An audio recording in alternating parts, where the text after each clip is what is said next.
O trono de Sitorak estava silencioso após a luta de Peter contra Cira. Peter havia derrotado a oponente, mas, logo em seguida, o irmão dela, Caelix, interveio fora de turno e o matou. Peter retornou graças ao poder dos Anéis do Ragador, mas a ação de Caelix quebrou completamente as regras do torneio. Diante dos outros irmãos e do pai, Caelix tentou se vangloriar pelo feito, mas Sitorak não ficou satisfeito. Humilhado, Caelix deixou a sala, enquanto o trono se preparava para a próxima disputa contra o campeão da Terra. Enquanto isso, Peter revivia as visões mostradas por Cira, a morte de todos que conhecia e de muitos que jamais teria encontrado. O número exato dessas mortes ainda seria revelado e teria grande importância para entender por que Peter havia desistido. Não se tratava de justificar, mas de compreender sua perspectiva. Peter acabara de dizer ao Doutor Estranho que estava fora. Não queria mais ser o campeão da Terra. Para ele, salvar o mundo não fazia sentido, já que todos morreriam de qualquer forma. Ao sair, foi visto por Phil Coulson, agora na forma da própria morte, desde que ela se tornou uma joia do infinito e o escolheu, embora ele ainda não soubesse o motivo. Estranho, capaz de enxergar Phil, pediu que ele conversasse com Peter. Phil hesitou, dizendo que não podia tomar partido. Mas Estranho insistiu. Phil não era o Vigia, era a morte. E precisava agir, afinal, quantas vezes o Vigia já havia quebrado seu juramento? Estranho explicou que Peter havia experimentado milhares, talvez dezenas de milhares de mortes. E se havia alguém que entendia esse peso, era Phil. Isso fez Phil cogitar que talvez tivesse sido escolhido justamente para aquele momento, para fazer Peter mudar de ideia e voltar à luta. Mas ao se aproximar, Phil percebeu que não sabia como começar. Phil decidiu abordar Peter, contando sobre sua primeira experiência com a morte. Ele tinha 6 anos quando encontrou o avô, que havia falecido durante o sono. A princípio, parecia apenas uma tentativa de se conectar com Peter, mostrando que a morte é parte da vida e como isso o havia marcado. Mas, conforme a conversa avançava, ficava claro que a história tomaria um rumo bem mais intenso. Phil continuou relatando diferentes mortes que testemunhou, tentando criar um vínculo. Peter logo interrompeu, afirmando que sabia onde aquilo ia dar. Phil estava ali para guiá-lo nesse momento difícil, mas para Peter ele não conhecia de verdade. Phil insistiu, dizendo que conhecia sim. Ele era o Homem-Aranha, um amigável e espetacular herói de bairro. Porém, após tudo que havia visto e tudo que Sira lhe mostrara, Peter acreditava que havia sido tolo por tentar ser um herói. No fim, ele apenas enfrentou vilões, atraiu tragédias e colocou pessoas amadas em risco, sem mudar o resultado final. Para ele, tudo o que fez foi adiar o inevitável. Phil reconheceu que não conhecia. Para realmente entendê-lo, teria que ver sua vida através das pessoas que ele perdeu. Peter aceitou, já prevendo que Phil lhe mostraria uma montagem de memórias para tentar reconduzi-lo ao caminho de antes. As lembranças começaram, seus pais Richard e Mary Parker, o tio Ben, Gwen Stacy e o Capitão Stacy. Vidas inteiras de amor e afeto arrancadas de Peter. Mas para Phil, aquilo se transformou num momento de aprendizado. Ele percebeu que todas aquelas perdas, juntas, tinham moldado o herói que Peter se tornou. Sem essa dor, talvez o Homem-Aranha não tivesse salvado tantas vidas. Phil passou a entender que as tragédias haviam forjado a força de Peter, mas para Peter, rever esses momentos não causava impacto. Era apenas mais peso, e a lição parecia servir mais para Phil do que para ele. Então, a conversa tomou um rumo inesperado. Peter mandou parar. Disse que nada daquilo importava, que tudo acabava da mesma forma, com todos mortos. E que se alguém deveria compreender isso, era a própria morte. Isso fez Phil questionar novamente por que a Joia da Morte o havia escolhido, já que instantes antes ele acreditado que tinha encontrado um propósito. Phil acreditava que, ao conversar com Peter, conseguiria motivá-lo a voltar a ser o Homem-Aranha, mas nada aconteceu como imaginava. Ele não conseguia entender por que a Joia da Morte o havia escolhido entre tantas pessoas. No entanto, um vislumbre das dificuldades que Peter Parker havia enfrentado o obrigou a encarar suas próprias falhas. Havia uma porta trancada em sua memória e Peter lhe mostrou como atravessá-la. Isso o levou de volta à sua primeira experiência com a morte, aos 6 anos, revelando a parte daquele momento que havia sido bloqueada. Naquele dia, quando o avô de Phil faleceu, ele viu a morte. A morte comentou que era interessante, pois apenas alguns seres haviam conseguido vê-la quando ela não desejava ser vista. Perguntou por que ele era capaz disso, já que não possuía poderes detectáveis, não era mutante, telépata, nem algo especial. Talvez, disse ela, ele conseguisse explicar na próxima vez que se encontrassem. O jovem Philip Sheldon perguntou se o avô estava no céu. A resposta foi que o que acontece após a morte depende de quem você é, e por isso ela não responderia diretamente. Mas explicou que, quando o avô morreu, uma versão de Phil, aquela que só o avô conhecia, desapareceu para sempre. Todas as histórias, pensamentos e memórias únicas que ele guardava sobre Phil se foram. Disse que isso aconteceria repetidas vezes e que ele deveria se sentir diminuído. Mas no fim, quando morresse, se uniria a todas essas diferentes versões, tornando-se não apenas quem foi, mas também quem foi para outras pessoas. A morte afirmou que não havia motivo para temê-la, pois ela era apenas o que aguarda no fim. Phil respondeu que não tinha medo, e ela então disse que talvez ele fosse especial. Com essa lembrança desbloqueada e testemunhando todas as tragédias que moldaram Peter, Phil percebeu como os momentos da vida, especialmente as perdas, constroem quem somos. No caso de Peter, o universo o formou para ser forte, resiliente, gentil e compassivo, com um profundo senso de responsabilidade.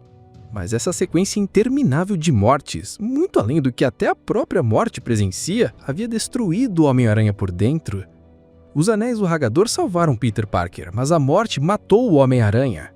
Phil pôde entender, ao menos em parte, a condição de Peter. Ainda assim, Peter havia visto mais mortes do que ele, e Phil era a própria morte. Isso dizia muito. Tudo isso havia sido esculpido nele ao ponto de apagar quem era como herói. Quando a história avança para The Amazing Spider-Man número 66, a cena sugere que Peter passou a noite inteira sentado em prédio, comendo pizza do pôr ao nascer do sol. A situação havia chegado a tal ponto que Syra procurou um doutor estranho, tentando lidar com o que estava acontecendo. Syra ainda tentava compreender o que estava acontecendo. Ela disse ao doutor estranho que aquilo não parecia nada com Peter. Durante a luta contra ela, ele nunca atacou de verdade e nunca desistiu. Lembrou-se também de quando enfrentou o próprio estranho. Peter lamentava por cada vida perdida, até mesmo aquelas de pessoas que nunca conheceu, algo que ela considerava irritante. Estranho apenas respondeu que essa era uma forma de descrevê-lo. Eles decidiram seguir Peter por um tempo. Apático, ele apenas buscava algo para comer, já que nada mais parecia importar. No caminho, descobriu que Candy, o homem que havia salvado na edição número 60, havia morrido. Para Peter, aquilo se tornou apenas mais um motivo para desistir. Afinal, o homem estava salvo e acabou morrendo do mesmo jeito. Enquanto comprava um sorvete, um ladrão armado tentou assaltar o local. Peter não tentou impedir o crime nem se preocupou com o atendente. Em vez disso, disse ao ladrão que o que estava fazendo era estúpido. Explicou que ele seria preso por 5 anos por apenas $64, já que quase ninguém usava dinheiro vivo. Questionou se valia a pena arruinar a própria vida por tão pouco, num sistema que enriquece poucos bilionários e deixa o resto lutando por centavos, para no fim morrer e deixar a família fazendo rifas para pagar o enterro. Disse que o único jeito de vencer era não participar do jogo, e mandou o ladrão arrumar um emprego. Peter claramente já não tinha mais disposição para se envolver. Pouco depois, Spider-Boy apareceu e conteve o criminoso. Peter apenas quis pagar pelo sorvete e ir embora. Desconfiado de que algo estava errado, Spider-Boy foi atrás dele e perguntou se estava tudo bem. Peter se limitou a dizer que sim, que só havia parado de mentir para si mesmo. Acrescentou que não importava o quanto alguém se esforçasse, nada mudava. Era um contraste enorme com o relacionamento deles antes dos eventos de As 8 Mortes do Homem-Aranha, quando Peter atuava como mentor, ensinando Bailey e mostrando-lhe o caminho, apesar de frequentemente esquecer sua idade. Mas havia algo que Peter não conseguia esquecer: a imagem de Bailey morrendo. Por isso, disse ao garoto para abandonar a vida de herói e apenas ser uma criança. Sugeriu que fosse brincar de pega-pega ou algo assim, talvez até Tekken Tag. Spider-Boy respondeu que estar triste não era motivo para desistir, que era preciso continuar tentando, porque as coisas podiam melhorar. Mas Peter simplesmente fechou a porta para qualquer esperança. Syra e o Doutor Estranho continuavam observando Peter. Ela perguntou o que ele estava fazendo, movida por uma curiosidade sobre o comportamento humano. Estranho respondeu que ele havia desistido, algo incomum para Peter. Em seguida questionou por que ela ainda estava ali, já que sua parte no desafio havia terminado. Syra admitiu que sim, mas que não se importava com isso. O que ela não entendia era por que se importava com Peter. A cena mudou para Times Square, onde Peter pediu para Shay encontrá-lo. O relacionamento entre os dois era complicado. Saíam juntos havia um tempo, mas nada oficial. Quando ela chegou, estava irritada. Peter havia se afastado por semanas, sumido sem explicações, e agora de repente o mandava uma mensagem pedindo para se verem. Ela tinha vindo apenas para deixar claro que não aceitaria ser tratada daquela forma. Peter disse que entendia, mas queria fazer uma pergunta. Shay percebeu que ele não estava bem. Ele perguntou, sabendo que ela era enfermeira e já havia perdido pessoas no trabalho e na vida pessoal, como ela conseguia continuar quando tudo parecia inútil. Ela contou que já cuidou de pessoas de quem gostava e as perdeu, e que isso quase a fez desistir. Mas percebeu que, independentemente da profissão, gostava de ajudar. Disse a Peter que existe um ditado: a dor é inevitável, o sofrimento é opcional, e aconselhou que procurasse um profissional para conversar. Quando ela se afastou, Peter ficou parado e murmurou para si mesmo: não ajuda. Ele havia visto mais mortes do que a própria morte. E Phil Coulson, que ainda era relativamente novo no cargo, mas atuava em tempo integral. Isso dizia muito. Enquanto isso, na sede dos X-Men no Alasca, Cain Marko, o fanático, levantava-se de uma sessão de videogame dizendo que precisava se preparar. Antes, já se sabia que sua ligação com o Sito Araki tinha relação com o desafio, mas não estava claro se ele ficaria ao lado de Peter ou do Sans. Quando o Ciclope e Paislike foram checar, ele disse que precisavam ir imediatamente para Nova York, pois o mundo inteiro corria perigo. Inicialmente Ciclope desconfiou, mas não demorou para que ele e Paislike começassem a reunir a equipe. De volta a Nova York, Peter estava do lado de fora do apartamento de Felicia Hardy, quase se convencendo a não vê-la. Quando se encontraram, ela logo perguntou por que ele estava ali, vestido com roupas comuns. Peter não escondeu nada. Disse a Felicia que havia visto sua morte, e a de todos os outros, e que nada mudou. O mundo seguiu.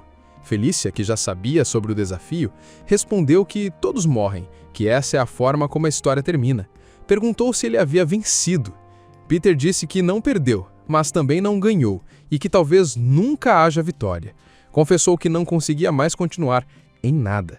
Felicia, surpresa, quis saber por que ele havia ido até lá. Isso deu a Peter a chance de abrir um pouco do que estava sentindo. Lembrou que, quando se conheceram, ela perguntou por que ele fazia o que fazia, e ele sempre tinha uma resposta, às vezes ingênua. Agora não sentia mais nada.